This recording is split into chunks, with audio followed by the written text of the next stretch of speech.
Asyhadu an la ilaha illallah wa asyhadu anna Muhammadan abduhu wa rasuluh. Allahumma salli wa sallim wa barik ala nabiyyina Muhammadin wa ala alihi wa ashabi ajma'in, amma ba'd. Faqala ta'ala ya ayyuhalladzina amanu taqullaha haqqa tuqatih wa la tamutunna illa wa antum muslimun. Allahumma la sahla illa ma ja'altahu sahla wa anta taj'alul hazna idza syi'ta sahla. Rabbana zidna ilma warzuqna fahma. Bapak-bapak, ibu-ibu, hadirin jamaah salat subuh Masjid Al-Firdaus rahiman rahimakumullah. Alhamdulillah, segala puji hanyalah milik Allah Subhanahu wa taala yang senantiasa menganugerahkan nikmatnya pada kita, yang hingga saat ini Allah Subhanahu wa taala masih memberikan kita kesempatan hidup dalam keadaan sehat walafiat. Juga Allah Subhanahu wa taala memudahkan kita semuanya untuk langkahkan kaki ke masjid ini dalam rangka melaksanakan sholat subuh dengan berjamaah dengan berbagai macam rangkaian ibadah yang lain. Kita berharap pada Allah Subhanahu wa taala, mudah-mudahan amalan-amalan kita semuanya diterima oleh Allah Subhanahu wa taala. Allahumma amin. Salawat dan salam semoga selalu tercurahkan kepada junjungan kita, qudwah kita, uswah kita, suri tauladan kita, Nabi Muhammad sallallahu alaihi wasallam beserta keluarganya dan juga sahabatnya dan juga pengikutnya hingga akhir zaman. Bapak Ibu rahimakumullah, pada kesempatan yang berbahagia ini insyaallah kita akan membahas satu disiplin ilmu yang lain ya. Setelah kita sudah menyelesaikan kitab Al-Usul Ats-Tsalatsah yang dikarang oleh Syekh Muhammad At-Tamimi rahimahullah taala dalam bab akidah. Maka insyaallah pada kesempatan pagi hari ini kita akan masuk pada bab fikih ya, yang insyaallah kita ambil dari kitab Kifayatul Akhyar, atau sebelumnya adalah kitab Matan Abi Syuja. Jadi kita belajar berbab di dalam ilmu Islam ini ambilnya dari yang dasar-dasar dulu ya. Akidah kita ambil yang dasar ya, kitabnya juga simple ya, cuma beberapa lembar saja. Begitu juga di dalam bab fikih. Kalau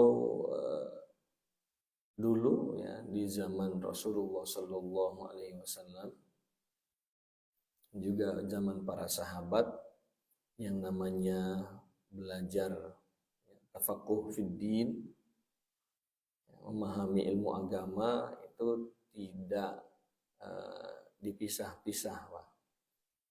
Ya, jadi semuanya adalah tafaqquh fid din. Belajar atau memahami ilmu agama. Ya, jadi semua bab ya, semua bab akidah, fikih, kemudian tafsir dan lain sebagainya, semua dipelajari oleh para ulama tanpa kemudian memisah ini masalah akidah, ini masalah fikih, ini masalah apalagi ilmu nahwu shorof ya, karena ketika itu belum ada ilmu nahwu shorof dari sisi teori ya. Nah, ilmu nahwu shorof itu ya teorinya baru akan didapati atau disimpulkan belakangan ya. Namun setelah perjalanan ya, umat ini dan kemudian muncul para ulama-ulama yang brilian ya, kemudian untuk memudahkan umat di dalam memahami din ini, maka kemudian di sana ada al-abwab, ada dari bab pintu ya. Babun itu artinya pintu, al-abwab ya pintu-pintu ya. Karena tidak semua orang bisa menguasai ya semua bab min abwabil ulum ya, semua pintu-pintu dari ilmu agama ini. Maka di sana ada pembahasan ya bab akidah, pembahasan masalah akidah, ada pembahasan masalah fikih, ada pembahasan masalah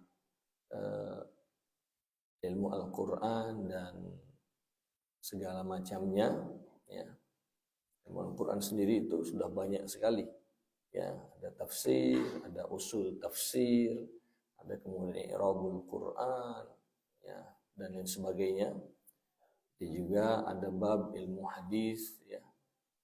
Sana ada misalkan ilmu hadis itu sendiri, hadisnya, ya, matannya, kemudian juga syarah penjelasan dari matan tersebut, ya.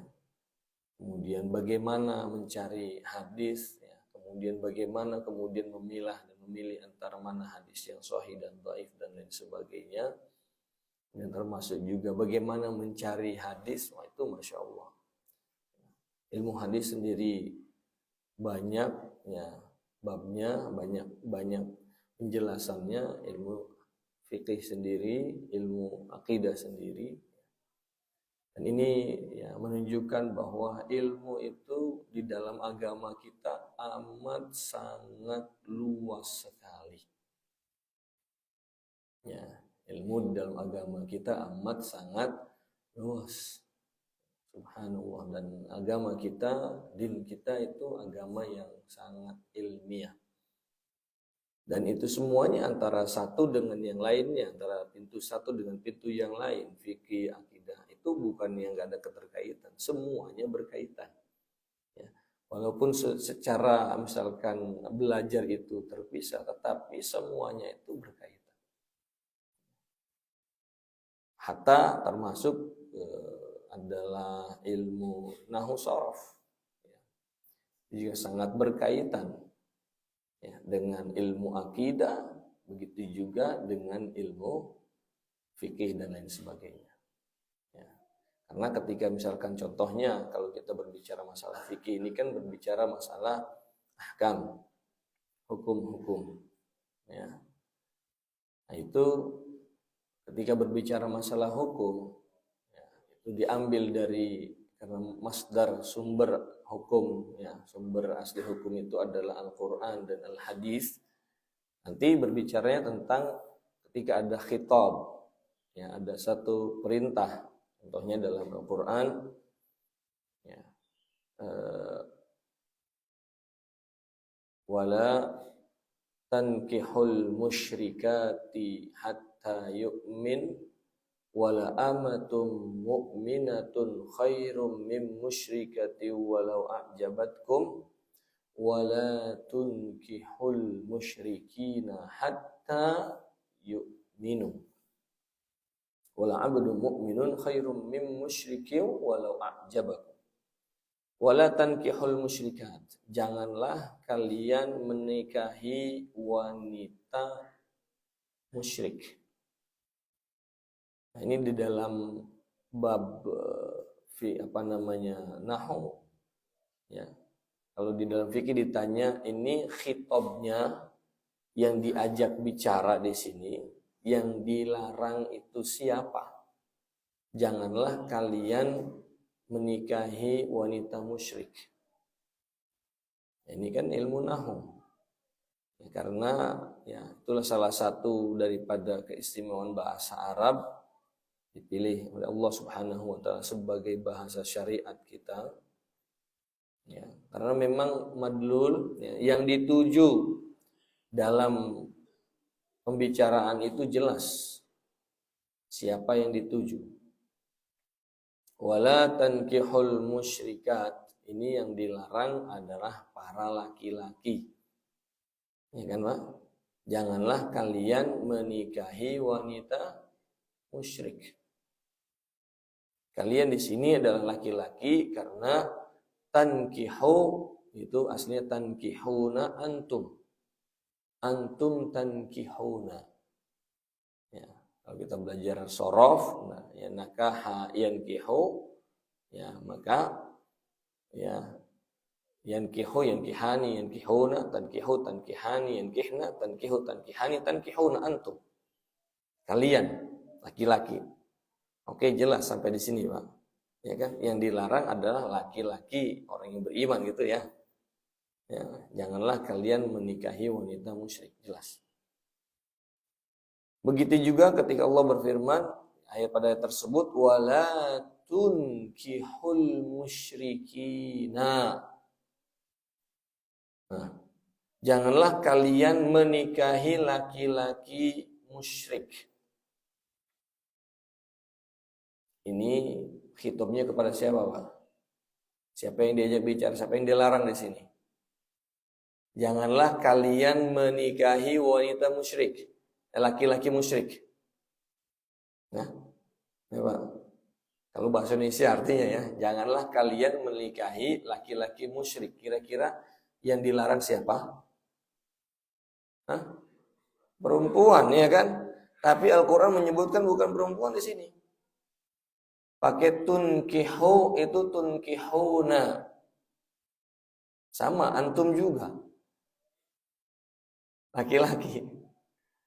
Sebab kalau perempuan itu ya bukan tunkih,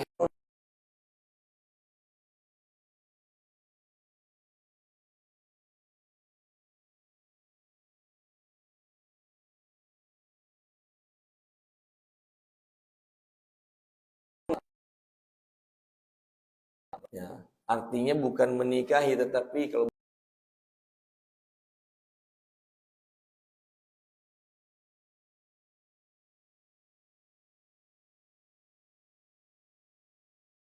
bahasa Indonesia menikahkan. Jadi yang dilarang tetap adalah tunkihu, kalian laki-laki. Menikahi laki-laki musyrik bukan, menikahkan bukan, pada para wali.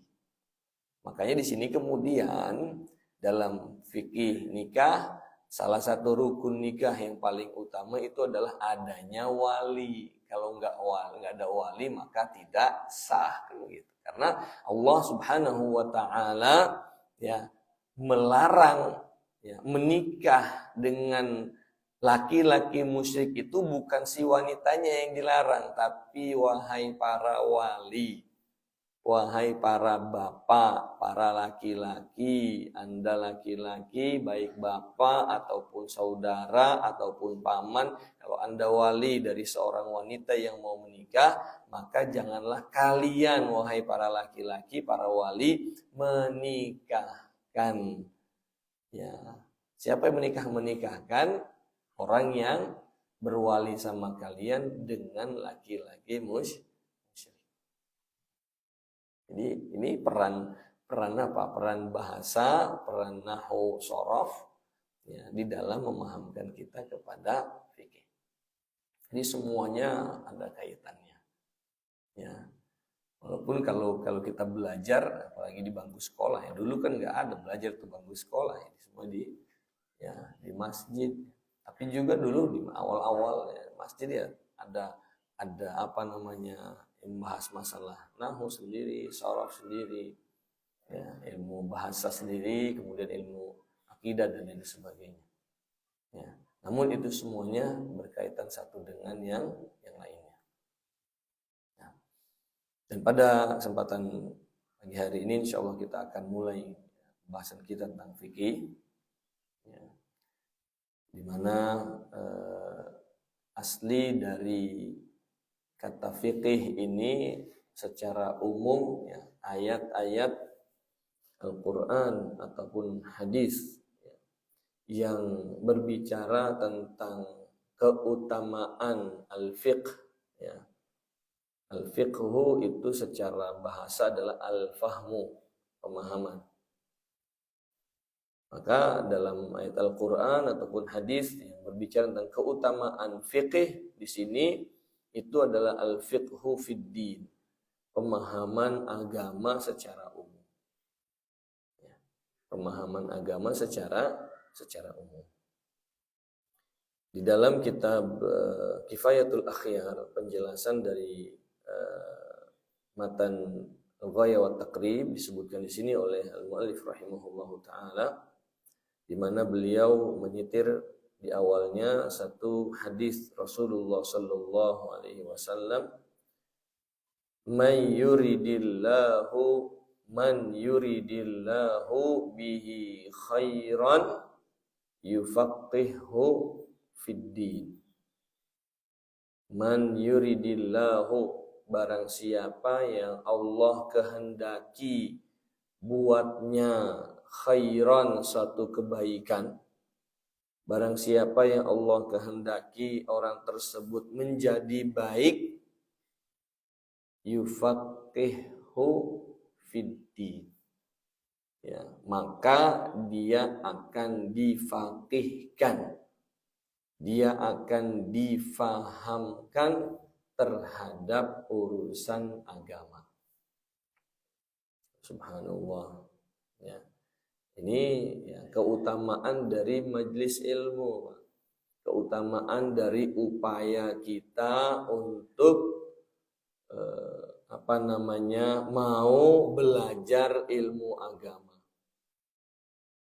Bahwa sesungguhnya ketika orang itu mau belajar ilmu agama, mau memahami ilmu agama, itu berarti bukti bahwa Allah menginginkan dia baik. Mudah-mudahan kita termasuk orang yang semangat untuk belajar ilmu agama. Mudah-mudahan kita termasuk yang diinginkan Allah menjadi orang yang baik.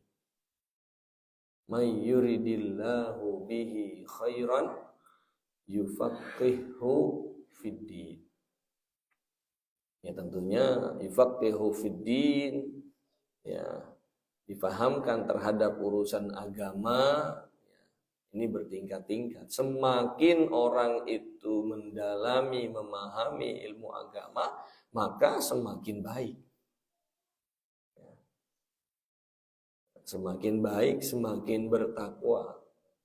Hanya di dalam ilmu agama kita yang disebut ilmu adalah innamal ilmu al-khosyah. Yang namanya ilmu itu adalah, ya, ilmu, dikatakan ilmu apabila ilmu tersebut dapat menambah rasa takut kepada Allah Subhanahu wa ta'ala. Karena Allah Subhanahu wa ta'ala berfirman, innama yakhsyallaha min ibadihil ulama. Sesungguhnya yang takut kepada Allah itu adalah hamba-hamba Allah yang berilmu. Semakin seseorang itu semakin, ya, memahami ilmu agama, mendalami ilmu agama, dia akan semakin tunduk, semakin takut, semakin wara', ya, semakin hati-hati. Itu hakikat daripada ilmu agama kita. Ya. Hakikat daripada ilmu din kita seperti itu. Ya. Bukan malah kemudian semakin banyak ilmunya semakin sombong, ya, angkuh, tidak, ya. Di dalam kitab ini kemudian disebutkan, ya, wa ba'du, ya, setelah beliau rahimahullah memulai dengan memuji Allah Subhanahu wa ta'ala dalam kitabnya Alhamdulillahilladzi khalaqal mawjudat min zulmatil adami binuril ijad. Segala puji bagi Allah yang telah menciptakan semua yang ada dari kegelapan ketiadaan kepada cahaya ada. Gimana itu, Pak? Ya. Artinya, ya, yang namanya al-adam, sesuatu yang belum ada itu ya kegelapan. Ya. Kemudian ada, maka dia adalah cahaya. Beliau mengibaratkan itu, ya. Jadi kegelapan itu, ketiadaan itu sebuah kegelapan. Karena memang aslinya kita itu adalah tidak ada. Semua makhluk, perhatikan ya Pak, semua makhluk, ya, sebelumnya tidak ada. Kana Allah wa lam yakun syai'. Ya, adalah Allah dan selainnya ketika itu tidak ada. Hanya Allah Subhanahu wa taala. Huwal awwalu wal akhir. Ya, dialah Allah yang maha awal. Ya, yang tidak ada permulaannya. Al-awwal hanya Allah Subhanahu wa taala. Al-awwal nama Allah, min al-asma'ul husna, di antara nama-nama Allah yang indah adalah al-awwal. Al-awwal wal akhir wal zahir wal batin. Nama-nama Allah Subhanahu wa taala. Al-awwal yang pertama artinya bahwa Allah Subhanahu wa taala tidak didahului oleh sesuatu yang tidak ada. Ya. Tapi selain Allah didahuluinya dengan sesuatu yang tidak ada. Ya, malaikat sebelumnya tidak ada, kemudian Allah ciptakan. Ya, surga neraka sebelumnya tidak ada, kemudian Allah ciptakan. Termasuk manusia, dan Allah ingatkan kita. Di dalam berbagai macam ayatnya Allah ingatkan kita. Salah satunya pada ayat awal dari surat Al-Insan itu sendiri, surat Ad-Dahr. Hal ata 'alal insani hinum minad dahri lam yakun syai'an madhkura. Tidakkah manusia ingat, ya, atau apakah dia lupa, ya, kalau dulu dia belum pernah atau belum bisa disebut apa-apa. Lam yakun syai'am madhkura. Hal ata 'alal insan, apakah telah datang kepada manusia hinu minad dahri, suatu masa, lam yakun syai'am madhkura, belum bisa disebut apa-apa. Kalau sudah ada benih di rahim ibu kita, sudah disebut alaqah. Tapi sebelumnya, sebelum orang tua kita menikah, disebut apa kita?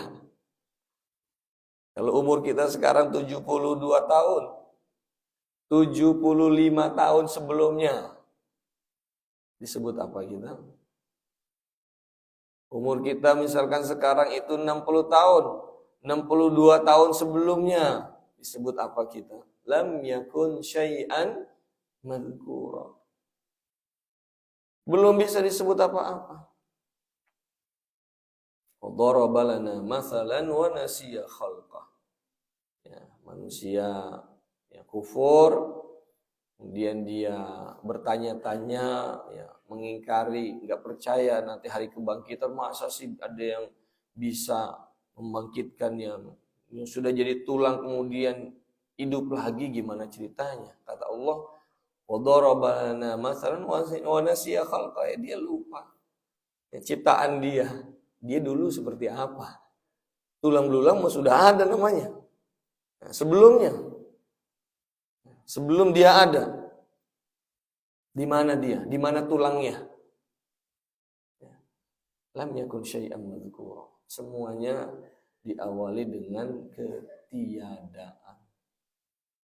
Selain Allah Subhanahu wa taala. Dan itu ketiadaan itu adalah satu kegelapan, gitu kan?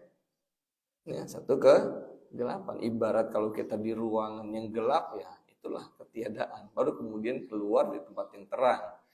Dan betapa indah sekarang, seperti misalkan ya, dengan terang seperti ini kan, alhamdulillah. Coba kalau gelap, sedikit lagi mau ya terang. Ya. Dan begitulah hakikat daripada ilmu di dalam agama kita. Ya.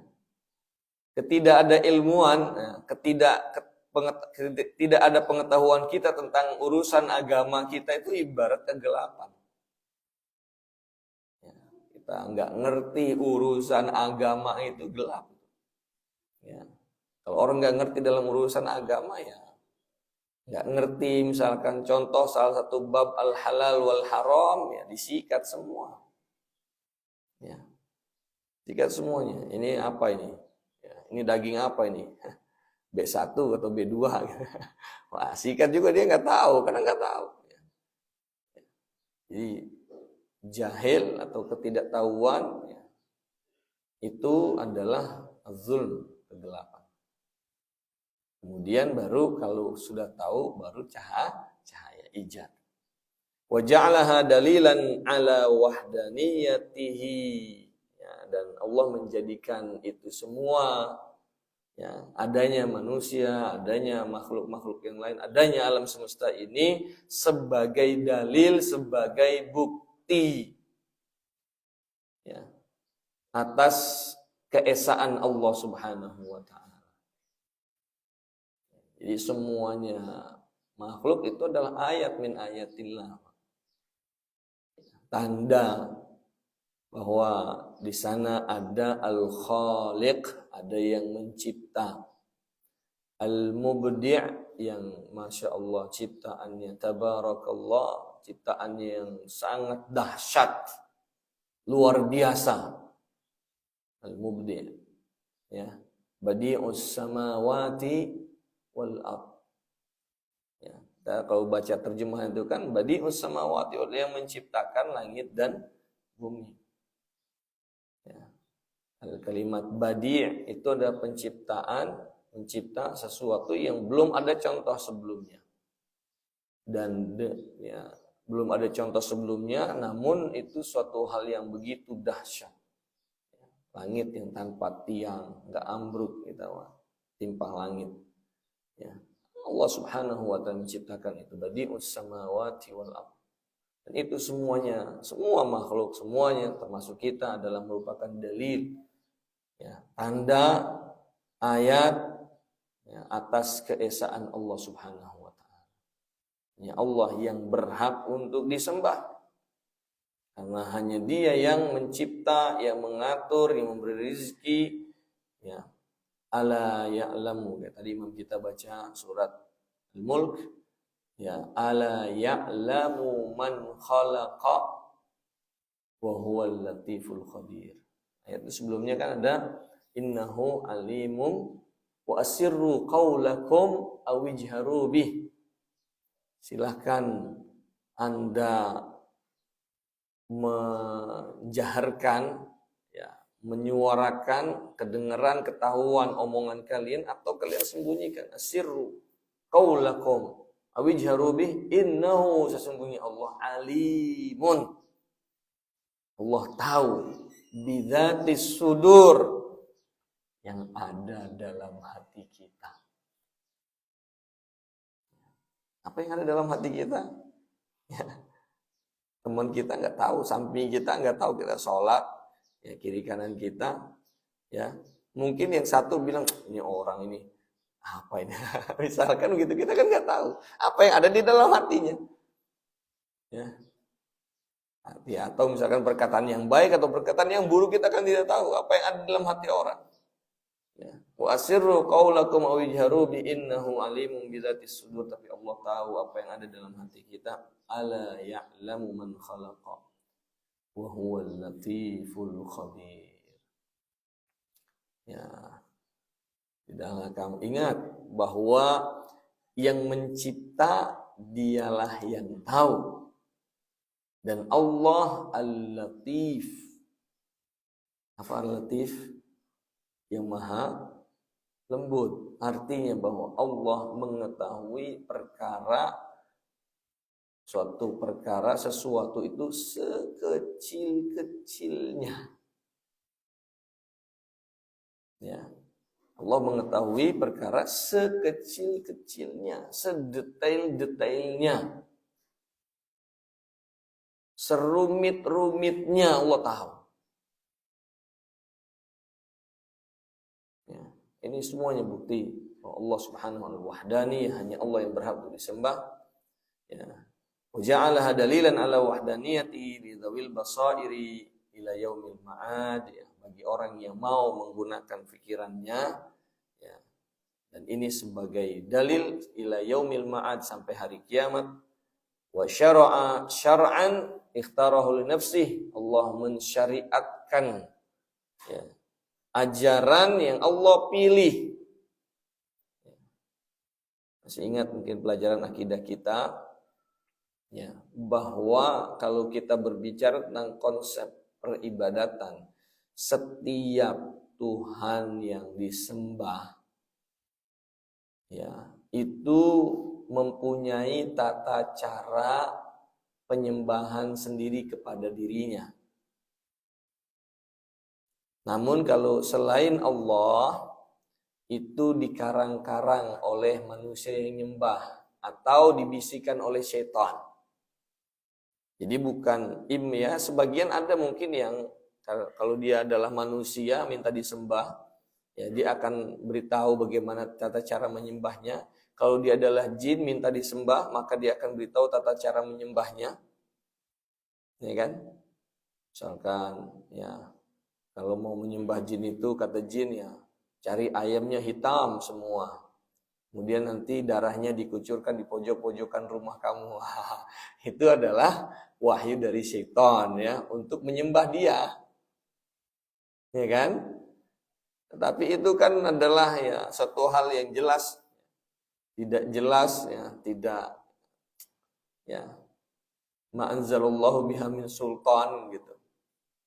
Atau dia adalah karangan manusia, menyembah begini, menyembah begitu, atau para puncennya yang menunggu jin atau yang menunggu tempat ibadah tersebut di karang-karang. Ya. Dan kalau kita lihat ya dari ya tata cara penyembahannya itu ya otomatis jelas tidak masuk akal. Yang kedua memang sampai hari kiamat tidak masuk akal dan tidak berguna. Tidak berguna. Ya. Misalkan ya, sesajen, ya, buah dengan berbagai macam rupa, 7 rupa, kemudian ayam, lalu kemudian binatang yang masih hidup, lalu kemudian dibawa ke tengah laut, dilempar ke sono gitu Pak. Kira-kira apa? Mau ngapain? Ya, ya ikan nggak makan buah, ya kan? Mungkin kalau ayam yang hidup dimakan lah gitu, tapi apa urusannya? Ya. Jadi itu karangan-karangan saja. Adapun Allah Subhanahu wa taala ya, dialah zat yang hanya Dia yang berhak disembah. Allah Subhanahu wa taala mensyariatkan syariat-syariat tata cara beribadah kepada Allah Subhanahu wa taala, dan hanya Allah Subhanahu wa taala yang mempunyai tata cara syariat itu. Allah Subhanahu wa taala wahyukan kepada para nabi dan rasul untuk menjelaskan kepada manusia bagaimana beribadah kepada Allah Subhanahu wa taala. Maka di dalam ayat atau surat An-Nahl itu Allah ingatkan ya, pada manusia Allah memberikan contoh. Ada 2 orang ya, yang satu ini dalam masalah tauhid, yang satu ya abkam, tidak bisa bicara, gagu. Ya, kemana-mana dia dituntun, ya ditunjukkan. Tapi yang satu lagi ya bisa bicara. Ini Allah memberikan contoh dengan Tuhan selain Allah, ya, di mana dia tidak mempunyai syariat, tidak mempunyai tidak ada perintah, tidak ada larangan. Ya. Dengan mana Allah Subhanahu wa taala yang mengajak kepada siratin mustaqim, kepada jalan yang lurus dengan syariat-syariatnya. Siratul mustaqim syariat Islamiyah. Jalan yang lurus adalah jalan yang ya adalah syariat Islamiyah, itu ajaran Islam, ajaran Allah Subhanahu wa taala.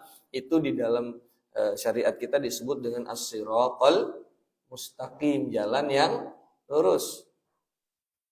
Ya, disifatkan dengan jalan yang lurus karena dia adalah jalan yang cepat sampai kepada tujuan, yaitu kebahagiaan dunia dan akhirat. Ya Pak, jalan yang lurus. Dan disifatkan dengan jalan yang lurus karena dia adalah mudah. Coba kalau jalannya belok-belok, mudah apa susah Pak? Belok sana.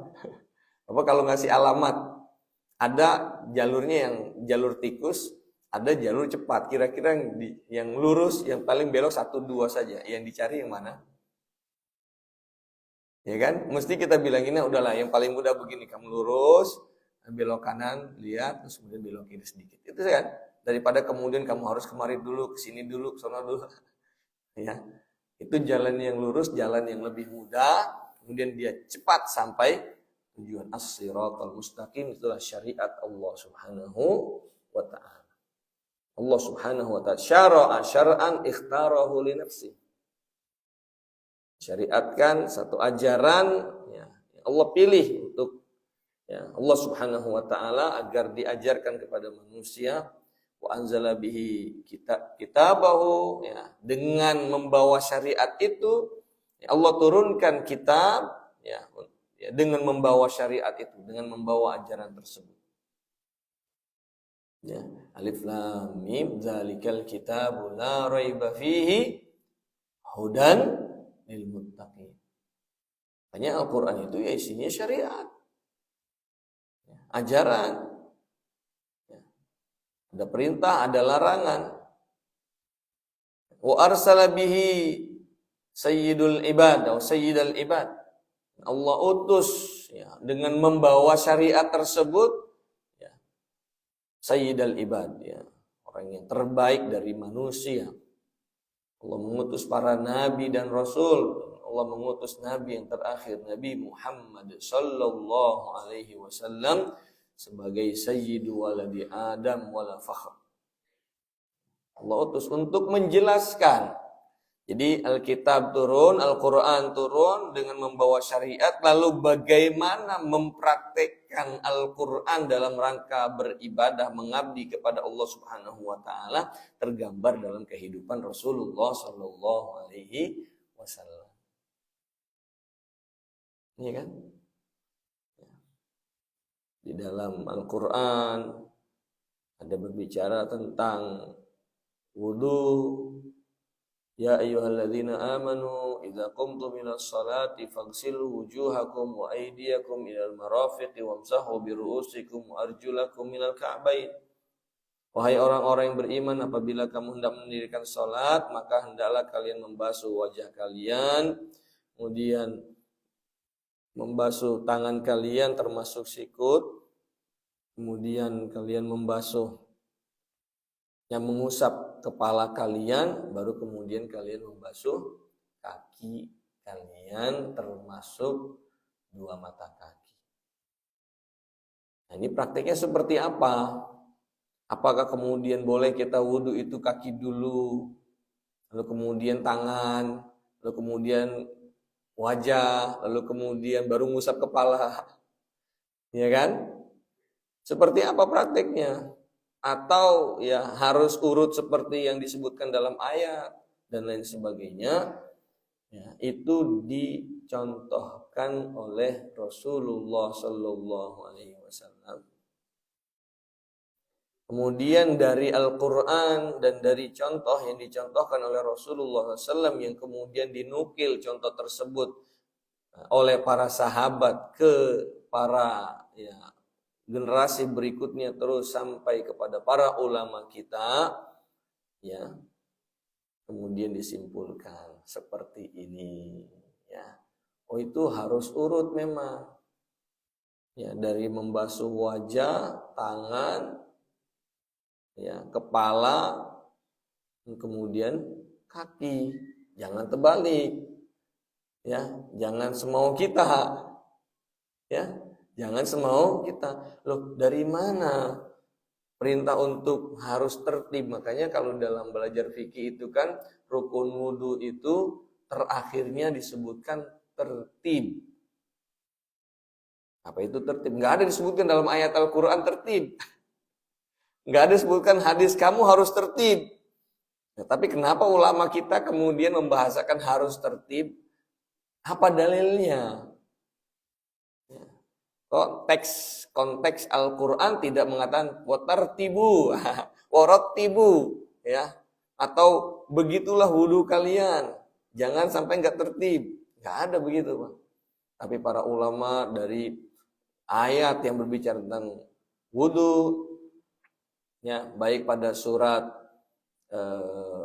Al-Maidah tadi atau pada ayat ya ayyuhalladzina amanu, ya, la taqrabus sholata wa antum sukara hatta ta'lamu ma taqulun wa la junubin illa abira hatta taghtasu in kuntum. atau ayat itu surat Al-Maidah, ataupun dalam hadis-hadis, ternyata setelah dikumpulkan hadis-hadis yang banyak itu, riwayat-riwayat yang berbicara tentang wudu,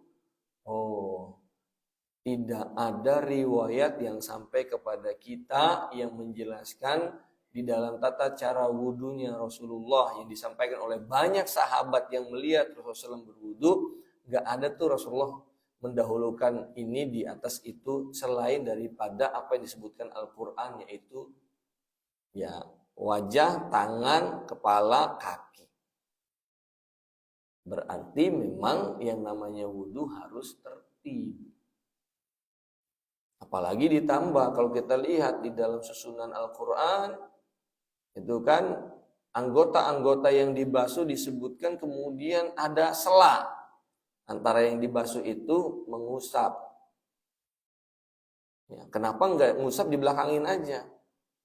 Basuhlah wajah kalian, tangan kalian, kaki kalian, baru usaplah kepala.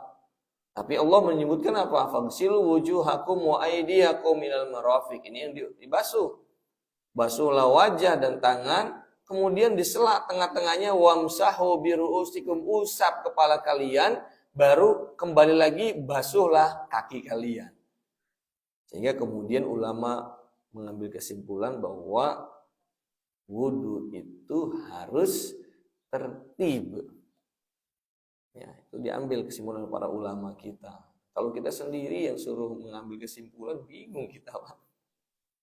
Ya gimana ini? Jadi kalau kita sendiri belajar fikih itu dari Al-Quran, dari hadis saja, tanpa belajar fikih sebagaimana telah dituliskan oleh para ulama, ya, karena di dalam Al-Quran dan hadis itu nggak ada penjelasan harus tertib, itu nggak ada. Di rukun wudu itu di akhir kalau kita lihat dalam buku fikih ada tertib. Artinya kalau tidak tertib tidak sah. Nah, kalau kita belajar mengandalkan cuma memahami Al-Quran sendiri, kemudian hadis sendiri, nah itu kita akan ngelihat orang wudu dengan wudu dia kaki duluan dia basuh, kemudian mungkin suatu saat gitu kalau kita nggak belajar gitu kan, kita lihat ada orang basuh kaki dulu, kemudian nanti dia basuh tangannya, lalu kemudian dia basuh wajahnya, baru kemudian usap kepalanya. Gimana wudunya seperti ini? Oh, sah aja, karena Al-Quran nggak menyebutkan harus tertib. Hadis juga ya memberitahu bahwa beginilah wudu, ya, tapi tidak diperintahkan tertib. Tapi ulama kita kemudian setelah mengkaji yang semua itu kemudian menyimpulkan tidak ada riwayat yang sampai kepada kita wudunya Rasulullah itu tidak tertib. Artinya itulah tertib dan itu masuk dalam rukun. Beda dengan tayamum. Tayamum Allah menyebutkan wamsahu bi wujuhikum wa aydikum. Ya, in kuntum junuban fatahharu wa in kuntum marda aw ala safarin aw jahadum minkum minal ghaiti aw lamastumun nisa falam tajidu ma'an fatayammamu sha'idan thayyiban famsahu bi wujuhikum wa aydikum. Al-Qur'an menyebutkan maka usaplah wajah kalian dan tangan kalian. Tapi di sana di dalam riwayat hadis ada periwayatan yang berbeda. Kemudian lalu kemudian beliau tiup, lalu kemudian beliau usap tangannya dan wajahnya. Nah, wajah dulu atau tangan dulu? Kalau riwayat menyebutkan wajah dulu, tangan dulu ada juga yang meriwayatkan tangan dulu baru wajah. Sehingga dalam fikih tayamum itu ulama tidak memasukkan tertib dalam rukun tayamum. Artinya kalau kita tayamum misalkan tangan dulu baru kemudian wajah, itu masih sah. Ya, semuanya adalah karena melihat atau mengambil dari nukil atau hadis yang dinukilkan dari Rasulullah sallallahu alaihi wasallam untuk menjelaskan itu semua syariat Allah Subhanahu wa taala. Seperti apa kita beribadah kepada Allah Subhanahu wa taala. Maka di dalam syariat kita yang namanya ibadah itu nggak boleh ngarang-ngarang. Ya. Oh, saya maunya begini lah. Saya melakukan itu kita tahu dasarnya. Ini diajarkan sama Rasulullah atau tidak. Tidak. Man ahdasa fi amrina hadza ma laysa minhu fahuwa raddun. Barang siapa yang memunculkan perkara yang baru dalam urusan agama kita, maka dia tertolak. Ya, nggak boleh ngarang-ngarang dalam urusan ibadah. Ya, saya maunya gini Ya, pernah suatu saat ya ada orang dia di kampung saya dulu, saya cerita tentang dulu masa kampung waktu saya masih kecil. Ya, di kampung saya itu ada, sampai sekarang masih ada, kalau orang meninggal itu ngaji di kuburan. Ya, kalau di sini nggak ada gitu ya. Sampai sekarang masih ada, udah modern masih ada. Ya, ngaji di kuburan. Kemudian ada orang ya, guru saya, kakak dan guru. Dia datang, kemudian dia belum sholat isya, dia sholat isya. Karena kalau ngaji di kubur itu apalagi kubur umum, berarti kan otomatis bikin panggung di atas kuburan, Pak. Bikin panggung di atas kuburan, itu banyak melanggarnya itu udah banyak melanggarnya. Yang bikin panggung di atas kuburan, lalu kemudian dia sholat.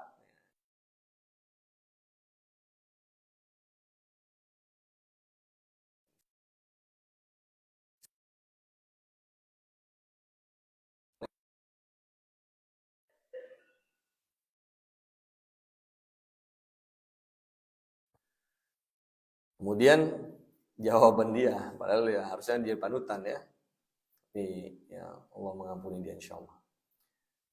Ya, dibilang yang disalahkan itu yang nggak sholat. Ya. Sholat mah di mana aja boleh. Padahal jelas dalam hadis Rasul menjelaskan dilarang di tempat-tempat tertentu, ada 7 tempat. Ya, kita dilarang untuk sholat. Jadi walaupun itu adalah ibadah yang diperintah, tapi tidak semau kita. Ya kan? Rasulullah SAW menjelaskan, sholat misalkan. Ya, bukan kemudian semau kita untuk kemudian sholat di mana saja. Ada tempat-tempat yang dilarang. Janganlah kalian sholat di kuburan. Ya. Jangan, Rasulullah SAW melarang. Ya. Atau misalkan larangan terkaitan dengan waktu, ya Rasulullah melarang sholat setelah asar. Ya, jangan sampai kemudian tiba-tiba saking semangatnya orang gitu ya, kemudian habis sholat asar dia sholat sunnah 2 rakaat. Kemudian habis itu kita langsung cegat dia, Pak, nggak ada sholat sunnah habis asar. Kemudian dia karena mungkin kesel gitu, dia batalin, dia bilang, saya sholat kok dilarang, nggak boleh. Saya sholat kok dilarang, nggak boleh ngelarang orang sholat. Ya, ngelarang orang sholat nggak boleh kalau sholatnya wajib, kalau sholatnya benar. Tapi kalau sholat ba'diyah asar itu, atau sholat setelah asar bagi orang yang sudah sholat asar, dia sholatnya sholat sunnah yang tidak ada sebab,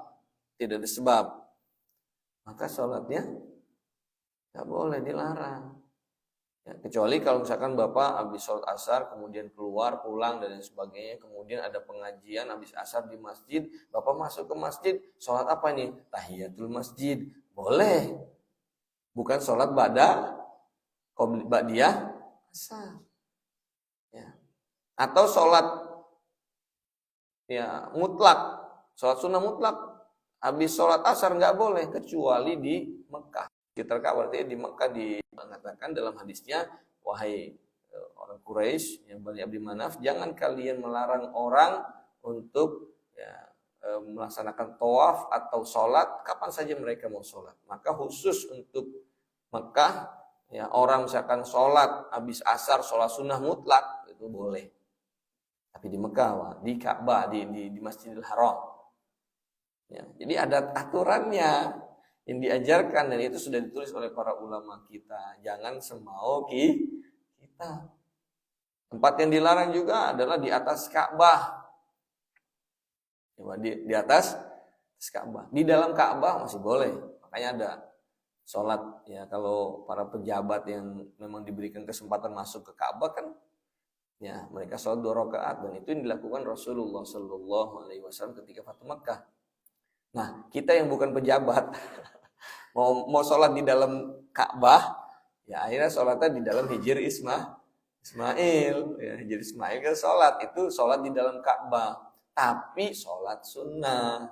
Kalau sholat wajib nggak boleh. Makanya kan kalau udah mau sholat wajib diusir keluar. Karena itu nggak boleh sholat wajib di dalam Ka'bah. Yang dilarang mutlak nggak boleh sholat di atas Ka'bah. Misalkan pas kita lagi ya, jadi cleaning service gitu kan, naik ke atas membersihkan atasnya, kemudian kita sholat, ya nggak boleh. Ya, itu tempat yang dilarang untuk sholat. Termasuk di atas kuburan. Jadi jangan semau kita. Ya. Sama dengan misalkan wanita haid, ya, wanita haid itu dilarang untuk sholat. Ya.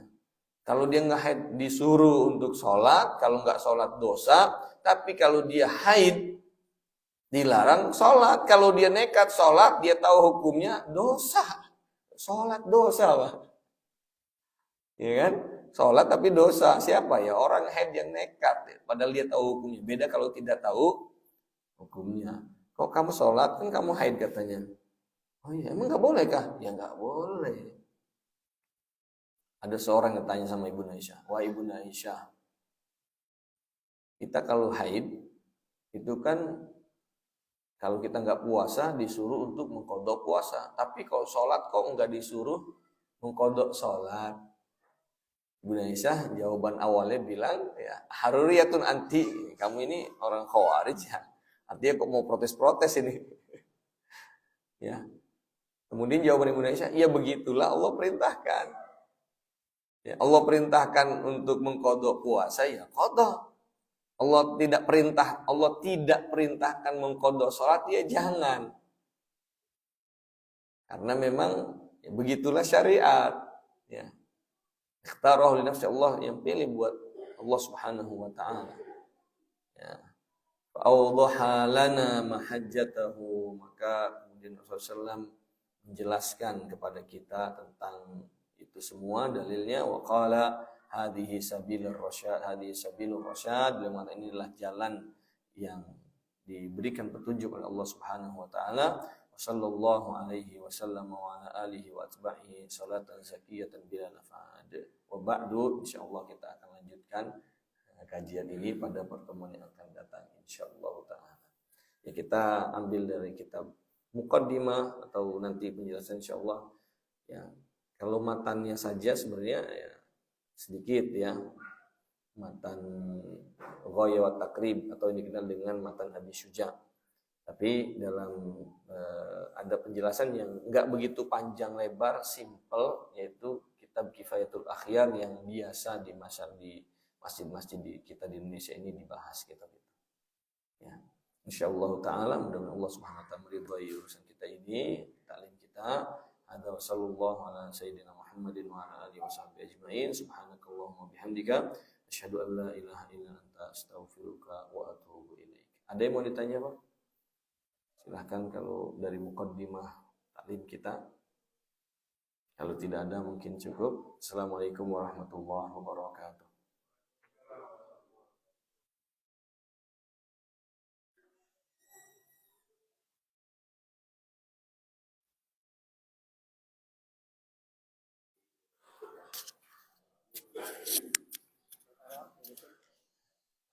Alarm.